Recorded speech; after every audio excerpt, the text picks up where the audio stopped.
ನಾಯಕರು ಅಹೋರಾತ್ರಿ ಪ್ರತಿಭಟನೆಯನ್ನ ನಡೆಸಿದ್ದಾರೆ. ಮುಡಾ ಹಗರಣದ ವಿರುದ್ಧ ದೋಸ್ತಿ ನಾಯಕರು ಧರಣಿಯನ್ನ ಮಾಡಿದ್ದಾರೆ. ರಾತ್ರಿ ಇಡೀ ಧರಣಿಯನ್ನ ನಡೆಸಿದ್ದಾರೆ ಬಿಜೆಪಿ ಜೆಡಿಎಸ್ ನಾಯಕರು. ಇವತ್ತು ಬೆಳಿಗ್ಗೆಯಿಂದಲೇ ಪುನಃ ಧರಣಿಯನ್ನ ಕುಳಿತಿದ್ದಾರೆ ನಾಯಕರು. ಸಿದ್ದು ಸರ್ಕಾರದ ವಿರುದ್ಧ ಮುಂದುವರೆದಿದೆ ಕಮಲ ದಳ ನಾಯಕರ ಹೋರಾಟ. ನಿಷ್ಪಕ್ಷಪಾತವಾಗಿ ತನಿಖೆಗೆ ದೋಸ್ತಿ ನಾಯಕರು ಆಗ್ರಹಿಸ್ತಾ ಇದ್ದಾರೆ.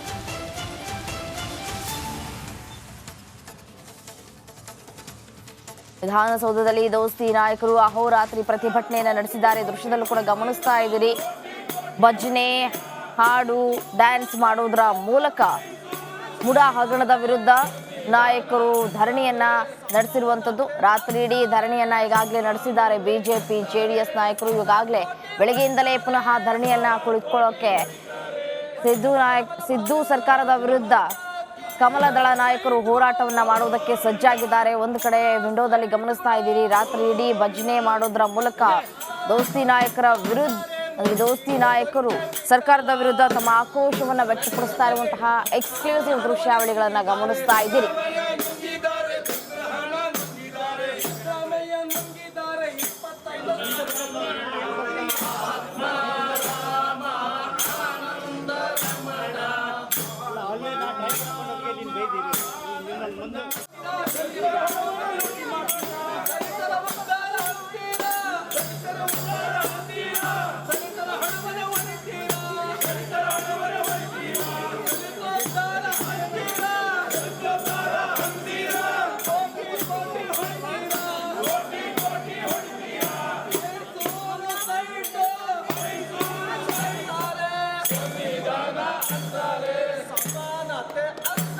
ಇದೇ ವಿಚಾರಕ್ಕೆ ಸಂಬಂಧಪಟ್ಟಂತೆ ಮತ್ತಷ್ಟು ಡೀಟೇಲ್ಸ್ ಕೊಡ್ತಾ ಹೋಗ್ತಾರೆ ನನ್ನ ಕಲೀಗ್ ಸುರೇಶ್ ನೇರ ಸಂಪರ್ಕದಲ್ಲಿದ್ದಾರೆ. ಎಸ್ಎನ್ ಸುರೇಶ್, ಈಗಾಗಲೇ ದೋಸ್ತಿ ನಾಯಕರು ಅಹೋರಾತ್ರಿ ಪ್ರತಿಭಟನೆಯನ್ನು ನಡೆಸಿದ್ದಾರೆ. ಇದೀಗ ಪ್ರತಿಭಟನೆ ಯಾವ ರೀತಿಯಾಗಿ ಸಾಗ್ತಾ ಇದೆ, ಡೀಟೇಲ್ಸ್ ನೀಡ್ತಾ ಹೋಗೋದಾದ್ರೆ?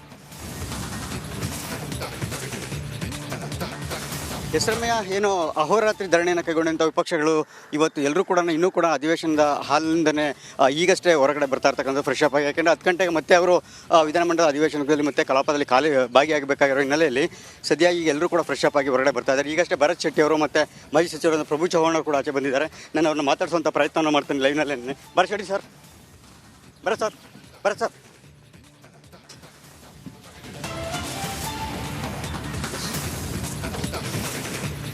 ಈಗ ನಮ್ಮ ಜೊತೆಗೆ ಭರತ್ ಶೆಟ್ಟಿ ಅವರು ಇದ್ದಾರೆ, ಶಾಸಕರು. ಅವ್ರನ್ನ ಮಾತಾಡಿಸುವಂಥ ಪ್ರಯತ್ನ ಮಾಡ್ತಾನೆ. ಸರ್, ಈಗ ಅಹೋರಾತ್ರಿ ಧರಣಿ ಮೊದಲನೇ ದಿನ ಯಾವ ರೀತಿ ಇತ್ತು ಸರ್? ಧರಣಿ ಅಸೆಂಬ್ಲಿ ಹಾಲ್ ಒಳಗೆ ನಾವೆಲ್ಲರೂ ಸಹ ಹಾಲ್ ಮತ್ತು ಲೌಂಜಲ್ಲಿ ಎಲ್ಲ ಒಳಗೆ ಎಲ್ಲ ಶಾಸಕರು ಸಹ JDS ಮತ್ತು BJPಯ ಶಾಸಕರು ಎಲ್ಲರೂ ಸಹ ನಾವು ಅಲ್ಲೇ ಮಲಗಿದ್ವಿ.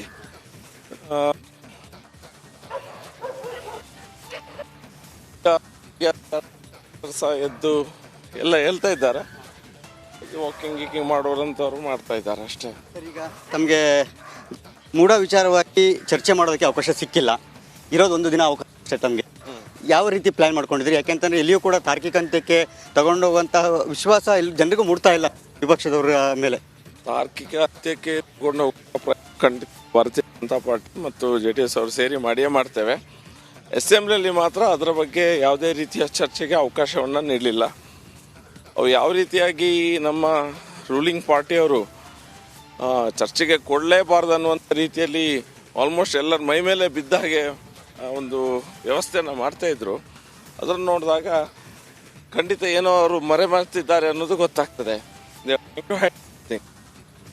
ಎಲ್ಲದೂ ಸರಿ ಇದ್ದರೆ ಅವರು ಓಪನ್ ಆಗಿ ಚರ್ಚೆಗೆ ಬರ್ಬೋದಿತ್ತು. ಚರ್ಚೆಗೆ ಬರ್ತಾ ಇಲ್ಲ. ಎಷ್ಟೋ ಹಲವಾರು ವಿಷಯಗಳನ್ನು ಮುಚ್ಚಿಡ್ತಾ ಇರ್ತಾರೆ. CM ಮತ್ತು ಅವ್ರ ಕುಟುಂಬದವರೇ ನೇರವಾಗಿ ಇದರಲ್ಲಿ ಭಾಗಿಯಾಗಿದ್ದಾರೆ. ಈಗ ಧರಣಿ ಮಾಡೋದು, ಧರಣಿಯಿಂದ ಅಂತೂ ಕೂಡ ಖಂಡಿತವಾಗ್ಲೂ ಸಮಸ್ಯೆ ಬಗೆಹರಿದಿಲ್ಲ, ಅಂದರೆ ತಾರ್ಕಿಕ ಅಂತ್ಯಕ್ಕೆ ಹೋಗೋದಿಲ್ಲ. ಮುಂದೆ ಯಾವ ಪ್ರಯತ್ನ ಮಾಡ್ತಾರೆ ಅಂದರೆ ದೊಡ್ಡ ಮಟ್ಟದಲ್ಲಿ ಹೋರಾಟವನ್ನು ಮಾಡೋದಕ್ಕೆ ಅಂತೇಳಿ BJP ಚಿಂತನೆ ಏನಾದರೂ ಸುಳ್ಳು ಸಿಕ್ಕಿದೆ? ಯಾವ ರೀತಿಯ ಹೋರಾಟ ಮಾಡೋದು ಚಿಂತನೆಗಳು ಸಹ ಇದೆ. ಒಂದು, ಇಲ್ಲಿಂದ ಬೆಂಗಳೂರಿಂದ ಮೈಸೂರಿನವರೆಗೆ ಪಾದಯಾತ್ರೆ ಮಾಡುವಂಥ ಒಂದು ಯೋಚನೆ ಸಹ ಹಿರಿಯರು ಮಾಡಿರ್ತಾರೆ. 1-2 ದಿನಗಳಾಗಿ ನಾವು ಅದನ್ನು ನೋಡಿ ಯಾವ ರೀತಿಯಾಗಿ ರಿಯಾಕ್ಟ್ ಮಾಡ್ತದೆ ಅನ್ನೋದನ್ನು ನೋಡಿಕೊಂಡು ದಿನ ಹೆಜ್ಜೆನೇ ಇರ್ತವೆ. Thank you sir. ಹಾಗೆಯೇ ನಾವು ಮಾಜಿ ಸಚಿವರಾದಂತಹ ಪ್ರಭು ಚವ್ಹಾಣ್ ಅವ್ರನ್ನ ಮಾತಾಡ್ತೇವೆ ನಾವು. ಅವರು ಕೂಡ ಅಹೋರಾತ್ರಿ ಧರಣಿ ಕುರಿತಂತೆ ಏನು ಹೇಳ್ತಾರೆ ಸರ್? ಇವತ್ತು ಧರಣಿಯನ್ನು ಕೈಗೊಂಡಿದ್ದೀರಿ, ರಾತ್ರಿ ಕೂಡ ತಾವು ಕೂಡ ಇಲ್ಲೇ ವಿಧಾನಮಂಡಲ ಅಧಿವೇಶನದ ಕಲಾಪದಲ್ಲೇ ಹಾಲಿನಲ್ಲೇ ಮಲ್ಕೊಂಡಿದ್ದೀರಿ, ಇಲ್ಲೇ ಇದ್ರಿ.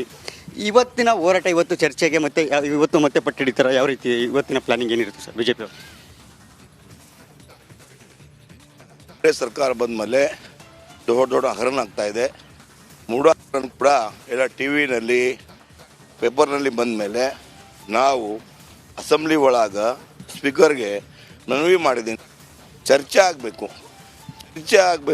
ಆಮೇಲೆ ಕಾಂಗ್ರೆಸ್ ಅವರು ಮುಖ್ಯಮಂತ್ರಿ ಹಿಂಗೆ ಮನವಿ ಮಾಡಿದ್ದೀನಿ, ಸ್ವೀಕರಿಸಿ.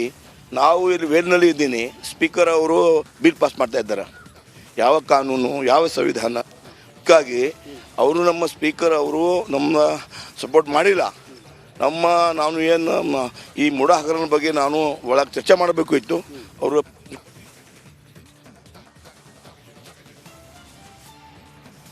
ಈಗ ಮುಂದಿನ ಹೋರಾಟ ಯಾವ ರೀತಿ ಅಂತ ಹೇಳಿ? ಒಂದು ಹೋರಾಟ ಈ 6 ಕೋಟಿ ಅಂತ ಅವ್ರು ದುಡಿದ, ಈ ಕರ್ನಾಟಕ ರಾಜ್ಯದ ಎಲ್ಲ ಜನತಾ ಜನಾರ್ದನ್ ದುಡಿದ್ದೆ. 6 ಕೋಟಿ ಜನತಾ ಸಲುವಾಗಿ ನಮ್ಮ ಪಾರ್ಟಿ, ನಮ್ಮ ಸಂಘಟನೆ 100% ಒಳಗೆ ಹೊರಗೆ ಏನೇನು ಮಾಡಬೇಕು ಪೂರ್ತಿ ನಾನು ಧರಣಿ ಮಾಡ್ತೀವಿ. ಏನಾದರೂ ಹೋರಾಟ ಮಾಡೋ ಸಂಬಂಧಪಟ್ಟಂತೆ ಏನೋ ಸುಳಿವು ಕೊಟ್ಟಿದ್ದಾರೆ ಅಂದರೆ ಏನಾದರೂ ತಮ್ಮ ಜೊತೆ ಚರ್ಚೆ ಮಾಡಿದ್ದಾರೆ ರಾಜ್ಯಾಧ್ಯಕ್ಷರು ಇರ್ಬೋದು ಅಥವಾ ಬಿಜೆಪಿ ಹಿರಿಯ ಮುಖಂಡರು ಏನಾದರೂ? ಎಲ್ಲ ನಮ್ಮದು ರಾಜ್ಯಾಧ್ಯಕ್ಷರು ವಿಜಯ್ ನೇತೃತ್ವದಲ್ಲಿ, ನಮ್ಮ ವಿರೋಧ ಪಕ್ಷ ನಾಯಕರು ಆರ್ ಅಶೋಕ್ ನೇತೃತ್ವದಲ್ಲಿ ಆಗಿದೆ. ಆಮೇಲೆ ನಾನು ಮಾಡ್ತಾ ಇದ್ದೀವಿ, ಮುಂದೆ ಕೂಡ ಕಂಟಿನ್ಯೂ ಮಾಡ್ತೀವಿ. Thank you sir. ಇದಿಷ್ಟು ಕೂಡ ಮಾಜಿ ಸಚಿವರಾದಂತಹ ಪ್ರಭು ಚವ್ಹಾಣ್ ಅವರ ಮಾತು. ರಮ್ಯಾ, ಒಟ್ಟಾರೆಯಾಗಿ ಇವತ್ತು ಮತ್ತೆ ವಿಧಾನಮಂಡಲ ಅಧಿವೇಶನದಲ್ಲಿ ಮತ್ತೆ ಇವತ್ತು ಚರ್ಚೆಗೆ ಪಟ್ಟಿಡೋದು, ಮತ್ತೆ ಚರ್ಚೆಗೆ ಅವಕಾಶವನ್ನು ಕೇಳೋದಕ್ಕೆ ಮುಂದಾಗಿರ್ತಕ್ಕಂಥದ್ದು. ಮತ್ತೆ ಇವತ್ತು ಕೂಡ ಗಲಾಟೆ ಗದ್ದಲದಲ್ಲೇ ಅಧಿವೇಶನ ಕೊನೆಯಾಗುವಂಥ ಸಾಧ್ಯತೆಗಳು ಕೂಡ ಕಾಣ್ತಿರ್ತಕ್ಕಂಥದ್ದು. ಜೊತೆಗೆ ಇಡೀ ದಿನ ಇವತ್ತು ಪೂರ್ತಿಯಾಗಿ ಇವತ್ತು ಗದ್ದಲ ಗಲಾಟೆಯಲ್ಲೇ ಕಳೆದರೂ ಕೂಡ ಅಚ್ಚರಿ ಇಲ್ಲ ಅಂತ ಹೇಳ್ಬೋದು. ರಮ್ಯಾ, ರೈಟ್. ಸುರೇಶ್, ಧನ್ಯವಾದ ತಮ್ಮೆಲ್ಲ ಮಾಹಿತಿಗೆ.